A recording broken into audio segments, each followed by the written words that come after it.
My older sister, Mia, 26, has always struggled to accept my happiness, harboring a jealousy for a life she believed I didn't deserve. Despite her beauty and intelligence, Mia's life spiraled after she dropped out of college to marry a wealthy man, only to be left when he discovered her true nature. Now divorced and unemployed, she lives with our parents. Growing up, Mia was the family's golden child, basking in praise while I often felt overlooked and inadequate. Her relentless teasing during our childhood only deepened my insecurities, with hurtful remarks about my likability echoing in my mind. Whenever I tried to express my feelings, Our parents dismissed my concerns, seemingly oblivious to her manipulative behavior. as we matured, Mia's narcissism became increasingly apparent. She engaged in petty sabotage, like ruining my school projects and sending embarrassing photos from my phone to my friends, all in a bid to maintain her position of superiority at home. Despite occasional scoldings from Dad, Mia faced no real consequences for her actions, which only fueled her behavior. After high school, my fortunes began to shift. I worked diligently, got accepted into my dream college, and eventually landed a fulfilling job. It was there that I met Mark, a wonderful man who soon became my partner. Our relationship blossomed, filled with travel and adventure, but I hesitated to introduce him to my family due to Mia's unpredictable nature. As our wedding approached, my worst fears came true. Mia made a move on Mark, and the incident was caught on camera, finally revealing her manipulative tendencies to everyone, including our parents. Shocked by her behavior, they could no longer ignore the truth and confronted her, leading to her disownment. This painful revelation, while difficult, brought a sense of relief. It marked a turning point where I could finally step out from under Mia's shadow and embrace a life with Mark, free from the turmoil that had plagued me for years. Even as my relationship with Mark flourished, I could no longer delay introducing him to my family. After dating for a year and a half, Mark began to question my reluctance, so I spoke with Dad, who was excited to meet someone he deemed worthy of me. He promptly invited us over for dinner. While I felt thrilled, I was also anxious about Mia's disruptive tendencies. Knowing the dynamics of my family, I had a thorough discussion with Mark about what to expect. He was understanding, assuring me that he would handle whatever might arise. A few days later, Mia unexpectedly called me, a rare occurrence, as she never reached out first. She seemed unnaturally curious about Mark and our plans to visit home, likely prompted by our mom, who had mentioned my serious relationship. Her sudden warmth felt strategic, raising alarms about her intentions. I found myself questioning whether introducing Mark to Mia was worth the risk or if it would be safer to have my parents visit us instead. Reflecting on Mia's history, it was easy to see why I was cautious. Her academic prowess had always been overshadowed by her obsession with appearance.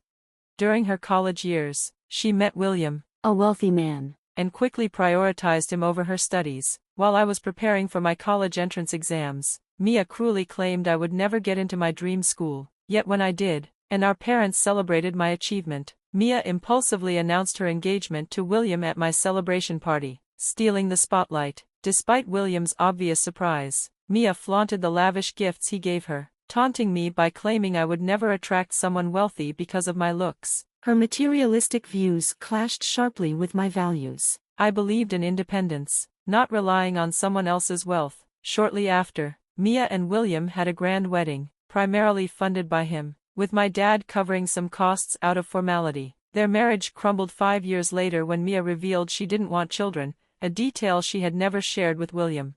During college, I distanced myself, returning home only during holidays when Mia was usually away with William. Given these experiences, my worries about introducing Mark to this volatile family dynamic felt well-founded. Friends and the broader community emphasized the need for careful handling of the situation, a task I was determined to manage with grace and caution. William had always desired to be a father, feeling misled by Mia, who had never been upfront about her reluctance. He shared troubling stories of Mia's frequent partying, her flirty behavior with other men at bars, and her obsession with his wealth rather than emotional connection. He even showed me videos of her inappropriate behavior during nights out, reinforcing his relief at their separation. Despite his grievances, my parents blamed him for pressuring her about children while ignoring her problematic actions. After the divorce, Mia moved back in with our parents, with no degree or job prospects after dropping out of college for William. She feigned trauma from the split, only to quickly return to a life of clubbing and casual relationships. flaunting her escapades on Instagram. 2 years into my career, I secured a new job that significantly improved my financial situation, much to my parents' delight. During a celebratory dinner at home, Mia returned looking disheveled and partially intoxicated. This upset my dad, who expressed his disappointment in Mia for not pursuing her education and career like I had. He pointed out her financial dependency on them, prompting my mom to caution him against making such remarks. Mia overheard this and stormed off in a huff. This moment served as a wake-up call for my dad, who recognized how indulged Mia had become. He urged my mom to encourage Mia to take responsibility for her life. That evening, Mia confronted me, attempting to belittle me by mocking my appearance and insisting I could never measure up to her, regardless of my financial success. Instead of feeling hurt by her words, I laughed them off and suggested she needed to reevaluate her attitude. This only fueled Mia's anger, and she demanded I leave the house. I reminded her that it was our parents' home, not hers to control. The next day, as I prepared to leave, I discovered that 3 of my dresses had been deliberately damaged. I showed them to my parents, exposing Mia's latest act of spite. My dad was furious and confronted Mia, but my mom attempted to downplay the situation, arguing that Mia was just acting out of shock. Frustrated, my dad had had enough. He sternly warned Mia that he could no longer financially support her or tolerate her destructive behavior. This confrontation deepened Mia's resentment towards me, creating a noticeable rift in our already strained relationship. Having endured Mia's relentless hostility, I initially tried to ignore her antics, but things escalated when she began making advances toward my boyfriend, Mark. After much contemplation and discussion with him, we decided it was necessary for Mark to meet my family, including Mia. A friend of mine suggested it would be better to see how Mark would handle the situation sooner rather than later. When we arrived at my parents' house, Mia's behavior was painfully transparent. She had dyed her hair black and dressed excessively, clearly trying to impress Mark as if it were a date. During introductions, she forcefully greeted Mark with an overly enthusiastic hug, ignoring the discomfort of everyone else in the room.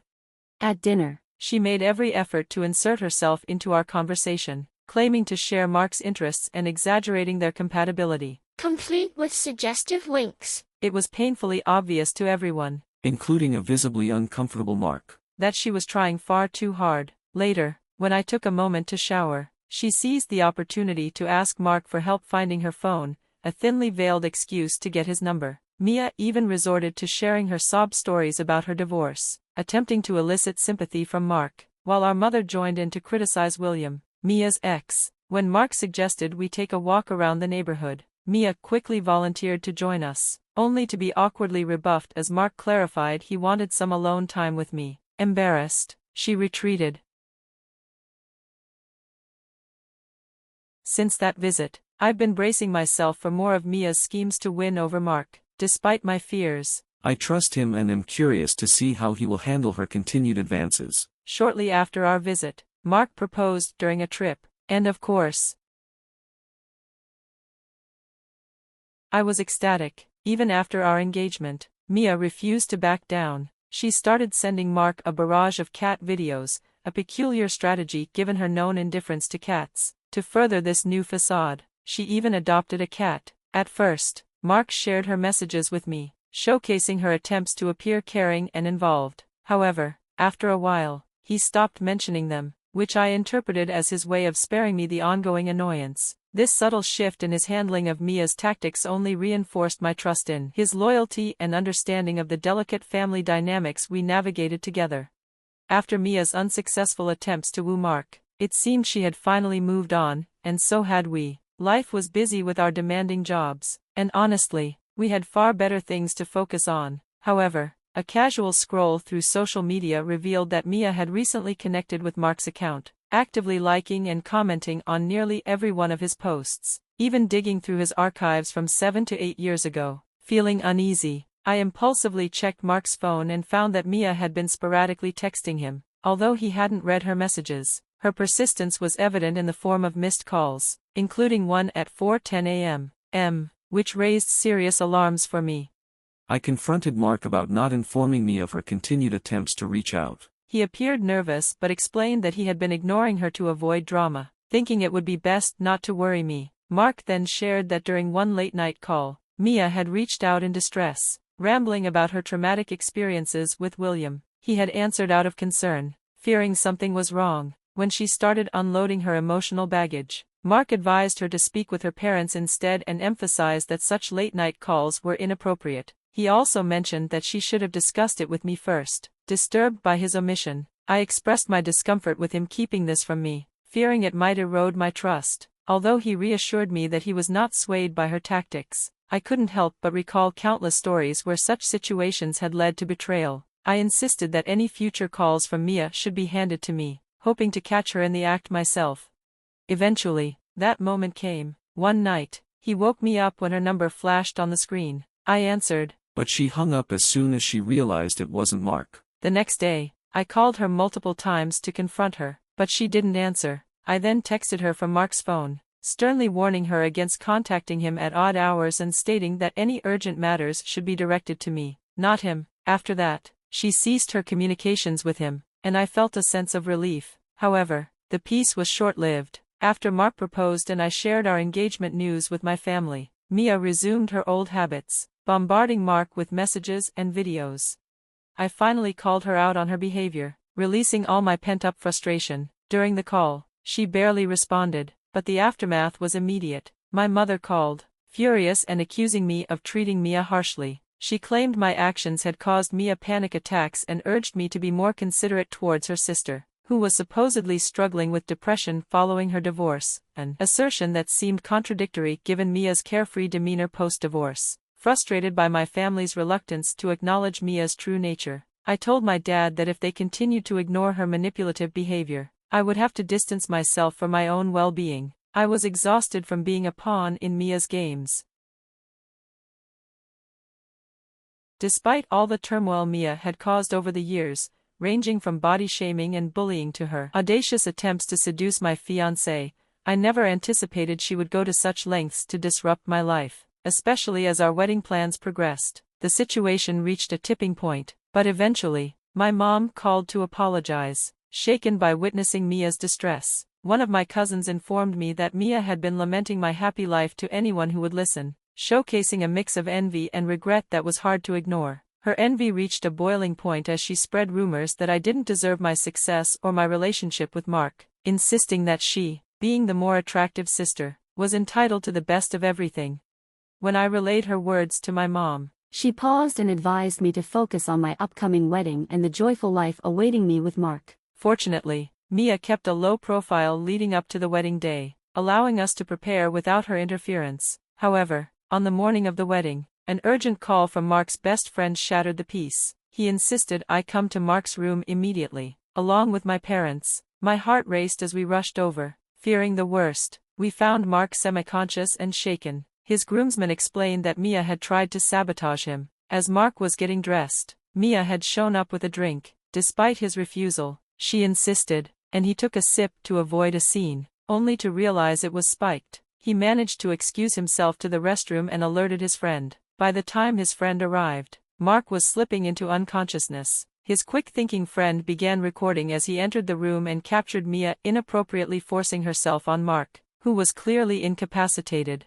Caught off guard by the friend's arrival, Mia attempted to spin the narrative, claiming they were consensually involved when we confronted her, still visibly affected by the drug. The scene was horrific. The drink, with residue still visible, underscored the severity of her actions. My parents were mortified, and when my mom confronted Mia, who had hastily reapplied her smudged lipstick, Mia claimed it was mutual and that Mark had initiated it. Mom, furious and disgusted by the lie, slapped her and exposed the truth with the video evidence. Realizing her plot had failed, Mia was promptly ejected from the venue by security, instructed never to return. A doctor confirmed Mark had been drugged, leading to severe nausea and disorientation, which delayed our ceremony as he recovered. The incident became the scandalous topic of conversation among our guests, overshadowing what should have been a day of celebration.